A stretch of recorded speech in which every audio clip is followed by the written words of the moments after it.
Tad, kad man bija apmēram gadi 17, 18, es nezinu, kāpēc biju izdomājis, ka es gribu būt masieris. Bet tajā laikā man trūka zināšanu un trūka iespēju, bet pagāja nieka 20 gadi, un es iestājos masieros. Vispirms es iestājos fizioterapeitos Stradiņos, un pēc kaut kāda laiciņa es iestājos arī masieros, un tā kā es paralēli mācos abas studijas. Man konditorijā patika ļoti strādāt.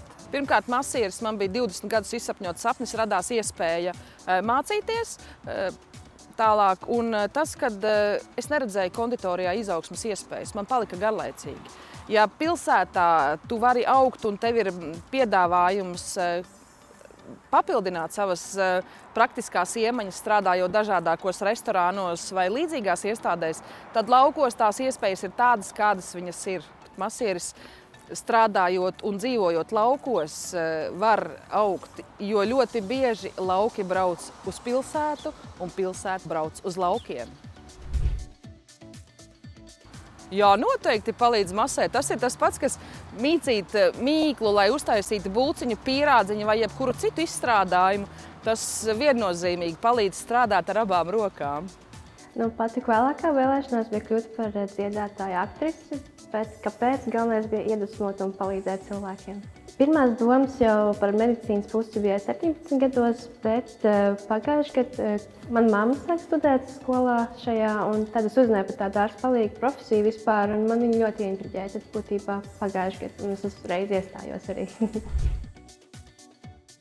Protams, nedaudz baidīja, bet ticēju sev, un arī jau no pirmās dienas visi lektori ļoti iedvesmoja un iedrošināja, un viss bija paveicams. Pirmkārt, man ļoti pārsteidz, cik ļoti fantastiski, draudzīgi, atsaucīgi lektori ir, ja tieši par skolu un par visu to studiju procesu. Un vispār tā medicīna, es tik daudz ko uzzinu, tādas sīkums, par kuriem es vispār nevarēju iedomāties. Es izvēlējos Sarkanā Krusta medicīnas koledžu pēc kora kolēģa ieteikuma, jo šo koledžu bija pabeiguši daudz dziedātāji, kas mācījās šeit.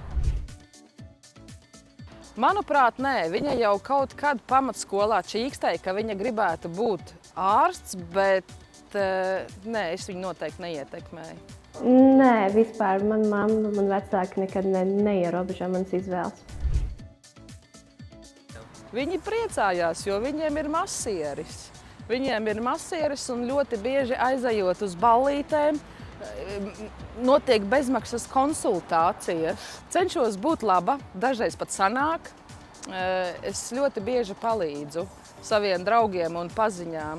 Bet ir, protams, reizes, kad es pasaku, ka es šodien izklaidējos, baudu pasākumu, nevis strādāju. Mani draugi, protams, ļoti priecājās. Viņi tādi, jā, mēs jau sen gaidījām, kad atradīs savu, un viņi arī priecīgi, ka viņi jau tagad var pakonsultēties, es viņiem varu dot kaut kādus padomus, un mēs nevaram sagaidīt, kad es būšu pabeigusi šo iestādi, un kas būs tad. Pieredze redzēt, kā strādā citi kolēģi, kā strādā kolēģi no dažādām valstīm, lai varētu saprast, kas vēl ir uzlabojams, ko es vēl gribu iemācīties, kā papildināt savas zināšanas. Jā, es ļoti daudz sekoju sociālajos tīklos profesionālām tēmām. Viss ir atkarīgs no tēmas un lekcijas, ko es gribu apgūt. Jā, protams, man liekas, tas ir viss, kam es sekoju, tā kā apsēstība nelielā. Protams, laiks rādīs, bet šobrīd, jā, es domāju, niert dziļāk medicīnā.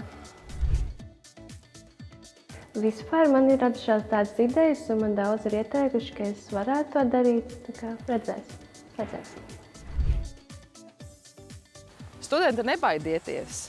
Nebaidieties no tā, ko jums piedāvā. Nebūs viegli, būs varbūt ne tik viegli, bet izmantojiet studiju laikā piedāvātās iespējas.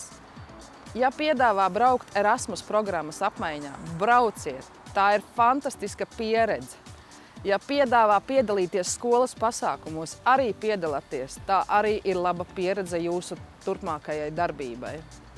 Es novēlu nebaidīties un uzdrīkstēties.